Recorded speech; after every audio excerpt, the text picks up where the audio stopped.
Good morning. Page 46. For some reason, the cell in the converted stables was our home for a long time, and it looked as though they would never send us on to Stepleg. Not that we were in any hurry. We enjoyed life where we were, and the next place could only be worse. We were not left without news. They brought us daily a sort of half-sized newspaper. I sometimes had the task of reading it aloud to the whole cell, and I read it with expression, for there were things there which demanded it. The 10th anniversary of the liberation of Estonia, Latvia, and Lithuania came around just at this time. Some of those who understood Russian translated for the rest. I paused for them to do so, and what can only be called a howl went up from the bed platforms as they heard about the freedom and prosperity introduced into their countries for the first time in history. Each of these Balts, and a good third of all those in the transit, were Balts. We had left behind a ruined home, and was lucky if its family was still there and not on its way to Siberia with another batch of prisoners. But what, of course, most excited the transit prison were the reports from Korea. Stalin's blitzkrieg had miscarried. The United Nations volunteers had by now been assembled. We saw in Korea the precursor, the Spain of the Third World War, and Stalin probably intended it as a rehearsal. Those UN soldiers were a special inspiration to us. What a flag to fight under! Whom would it not unite? Here was a prototype of the united mankind of the future. We were wretched, and we could not rise above our wretchedness. Should this have been our dream, to perish, so that those who looked unmoved on our destruction might survive? We could not accept it. No, we longed for the storm. Some will be surprised. What a cynical state of mind. Had you no thought for the hardships war would bring to those outside? Well, the free never spared us a thought. You mean, then, that you were capable of wishing for a world war? When all those people were given sentences in 1950 lasting till the mid-1970s, what hope were they left with except that of world war? I am appalled with myself when I remember now the false and baneful hopes we cherished at the time. General nuclear destruction was no way out for anyone, and leaving aside the nuclear danger, a state of war only serves as an excuse for domestic tyranny and reinforces it. But my story will be distorted if I do not tell the truth about our feelings that summer. Romain Rolland's generation, in their youth, were depressed by the constant expectation of war, but our generation of prisoners was depressed by its absence. And not to say so would be to tell less than the truth about the spirit of the special political camps. This was what they had driven us to. World war might bring us either a speedier death, they might open fire from the watchtowers, poison our bread, or infect us with germs, German fashion.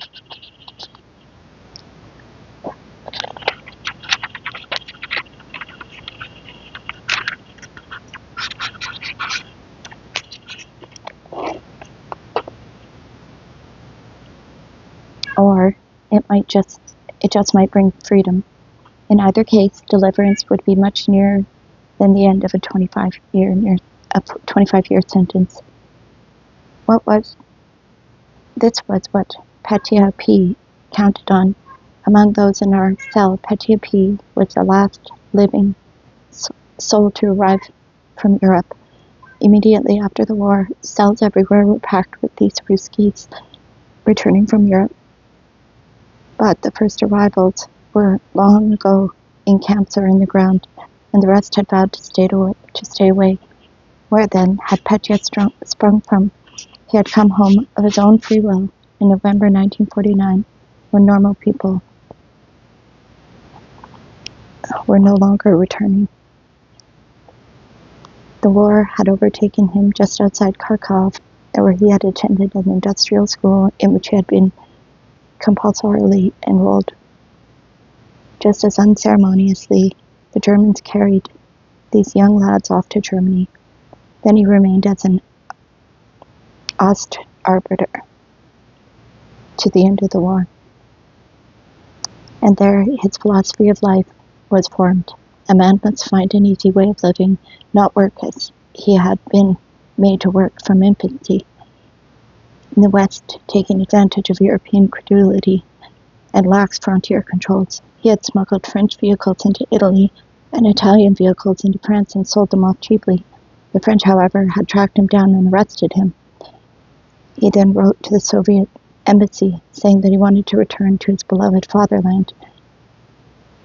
His reason was that in France he might get 10 years, but he would have to serve his sentence in full, whereas in Soviet Union he would get 25 as a traitor. Pip!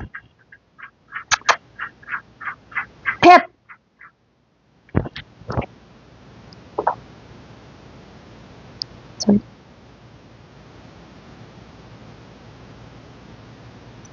In the Soviet Union he would get 25 as a traitor, but then the first drops of the coming storm, the Third World War, were already falling. The Union, he thought, wouldn't last even 3 years, so it would pay him to go to a Soviet prison. Instead, friends arrived from the embassy and clasped Petya P to their bosoms. The French authorities were glad to hand over a thief. Some 30 others, just like Petya, were assembled in the embassy. They were given a comfortable sea passage to Murmansk and let loose to wander freely about the town, and picked up once again, one by one, in the course of the next 24 hours. For his cellmates, Petya now took the place of Western newspapers. He had followed the Kravchenko trial in detail. Western theater, he skillfully performed Western tunes with his cheeks and lips, and Western films, he told us the stories and mimed the action. How free and easy things were in the Kubyshev transit prison. The inmates of different cells occasionally met in a common yard.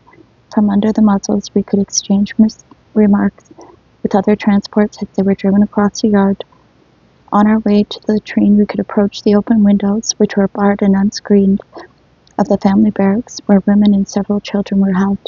They too were on their way into exile from the Baltic states and the Western Ukraine, and between the two converted stables there was a crack known as a telephone, where interested persons lay on either side of the wall discussing news from morning to night. All these freedoms excited us still more. We felt the ground firmer under our own feet, and imagined it was becoming uncomfortably warm under the feet of our jailers. When we walked about the yard, we raised our faces to the sun-bleached July sky.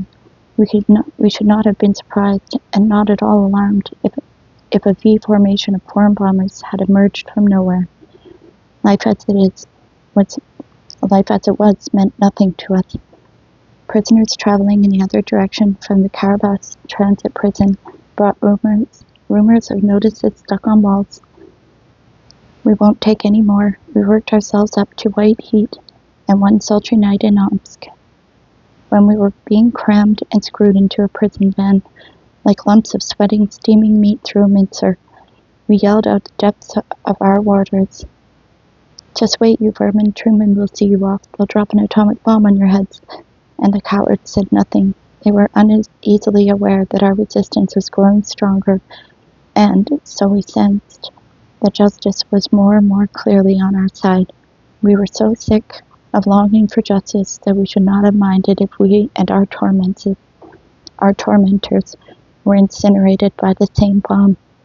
We were in that final stage at which there is nothing to lose. If this is not brought into the open, the full story of the archipelago in the 50s will not have been told. The prison at Omsk, which had known Dostoevsky, was not like any old Gulag transit prison, hastily knocked together from matchwood. It was a formidable jail, from the time of Catherine II, and its dungeons were particularly terrible. You could never imagine a better film set than one of its underground cells.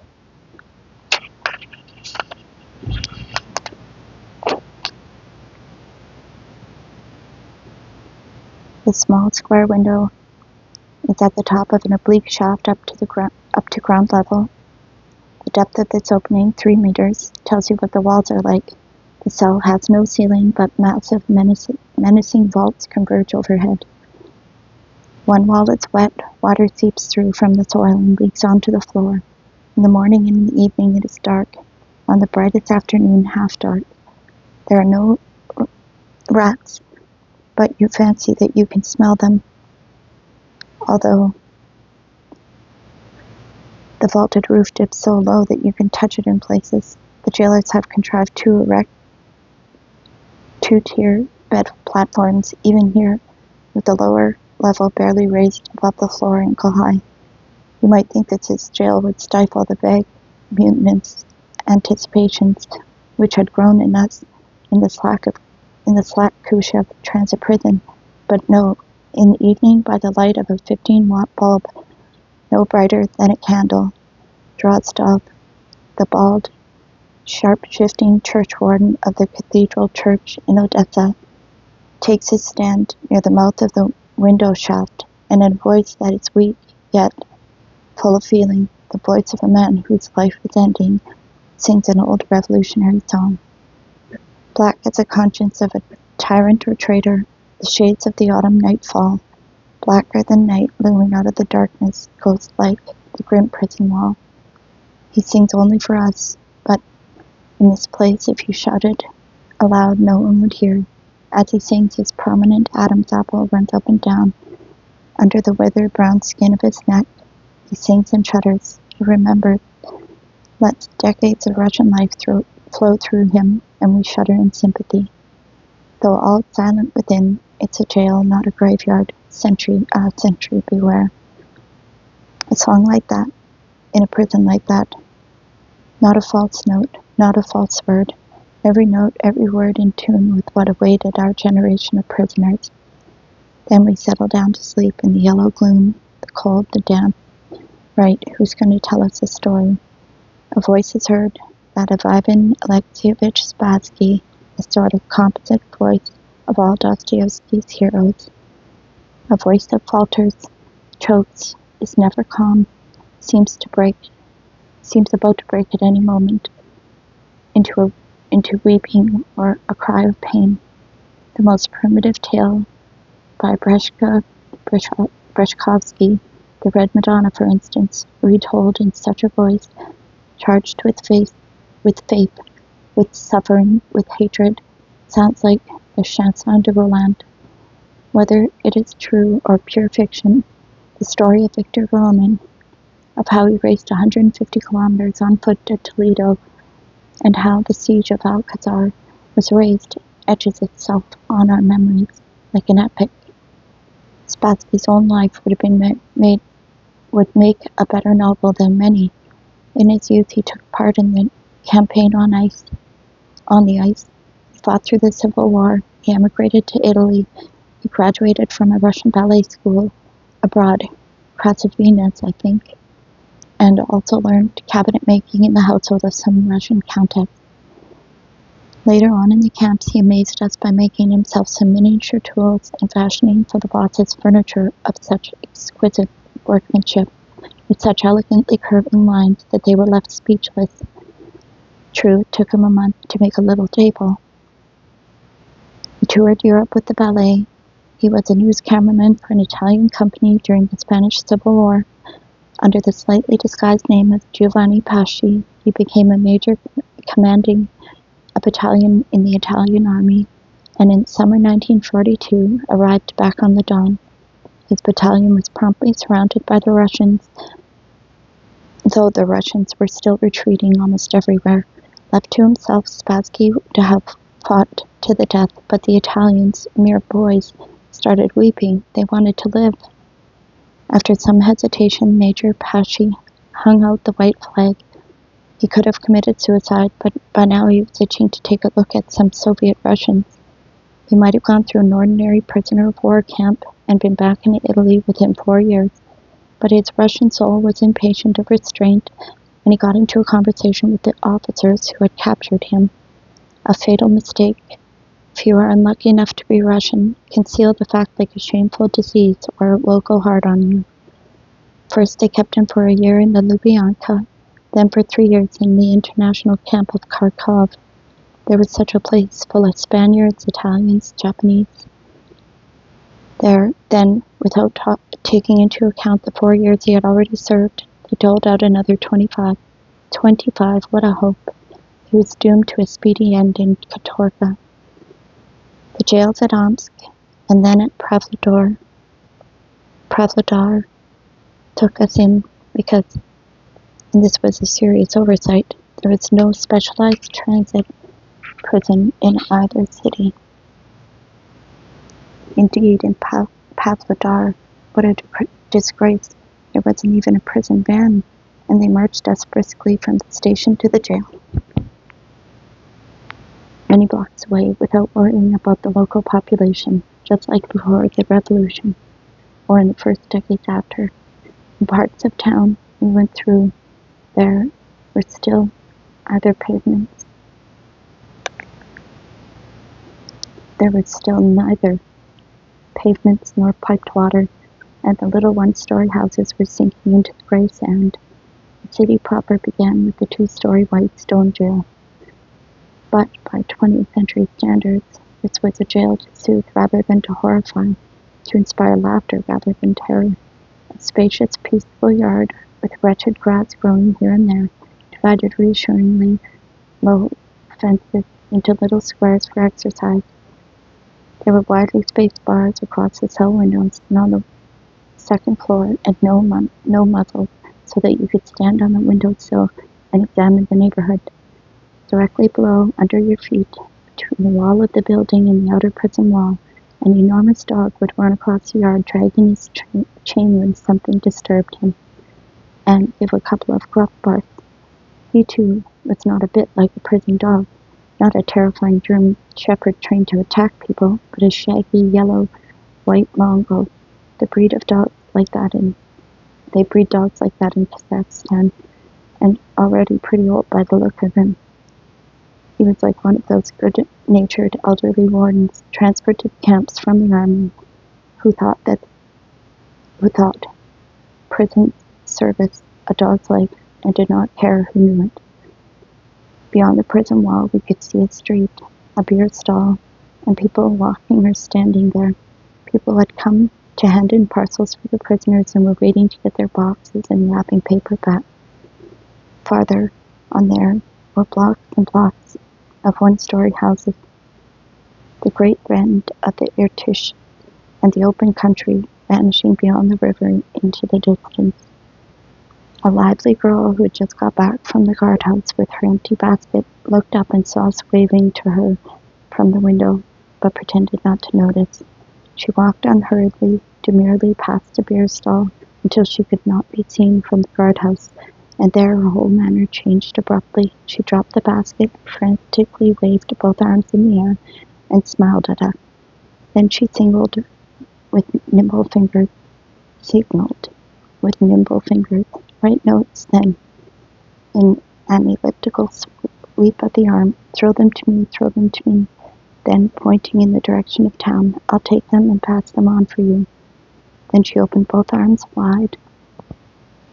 What else do you need? What can I do for you? I'm a friend.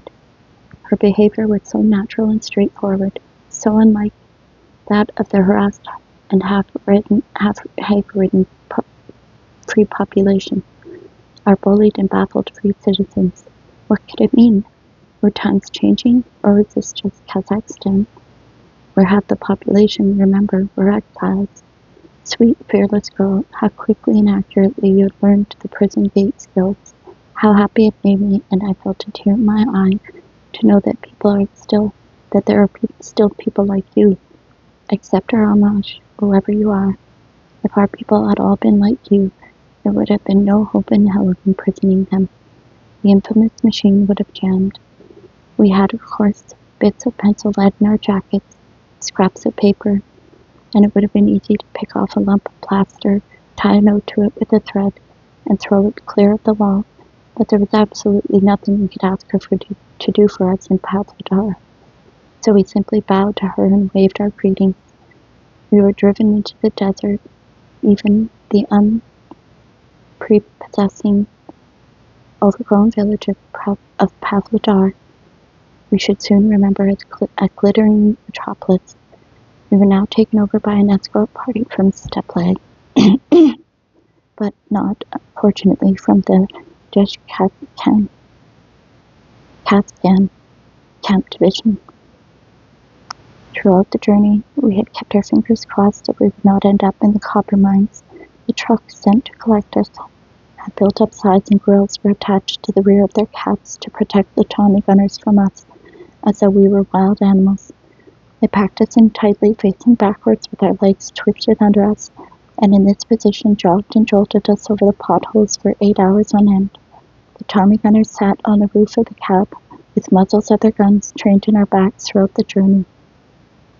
Up front rode lieutenants and sergeants, and in the cab of our truck there was an officer's wife with a little girl of 6. When we stopped, the little girl would jump down and run through the grass, picking flowers and calling in a clear voice to her mother. She was not in the least put out by the Tommy guns, the dogs, the ugly shaven heads of the prisoners sticking up over the sides of the lorries.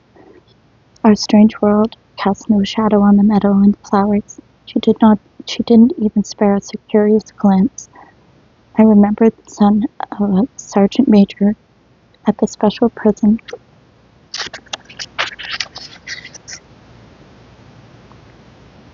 in Chekhov. His favorite game was making 2 other little boys, the sons of neighbors, clasp their hands behind their backs. Sometimes he tied their hands and walk along the road while he walked alongside with a stick escorting them. As the fathers live, the children play. So we crossed the Irtish. We rode for a long time through the water meadows. Then over dead flat steppe. The breath of the Irtish, the freshness of leaving on the steppe, the scent of wormwood enveloped us whenever we stopped for a few minutes, and the swirling clouds of light grey dust raised by the wheels sank into the ground. Thickly powdered with dust, we looked at the road behind us. We were not allowed to turn our heads.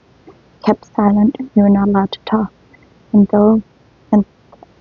thought about our destiny, the camp with the strange, difficult, un-Russian name. We had read the names on our case files, hanging upside down from the top shelf in the Stolypin. Ektabastus. But nobody could imagine where it was on the map, and only Lieutenant Colonel Oleg Ivanov remembered that it was a coal mining area. We even supposed that it might be somewhere close to the Chinese border, and this made some of us happy, since they had yet to learn that China was even worse than our home country. Captain Second Class Burkovsky, a new boy and a 25er, he still looked askance at us, because he was a communist imprisoned in error. We were all around, while all around were enemies of the people. He acknowledged me only because I was a former Soviet officer and had not been a prisoner of war. It reminded me of something I had learned at the university and forgotten. If we traced the meridian line on the ground at the autumnal equinox and subtracted the meridional altitude of the sun on September 23rd from 90, we should find our latitude. This was reassuring, although there was no way of discovering our longitude. On and on they drove. Darkness fell. The stars were big in the black sky, and we saw clearly that we were being carried southwest. Dust danced in the beams of the headlight behind us. Patches of the dust cloud whipped up over the whole road. but we were visible only where the headlights picked them out.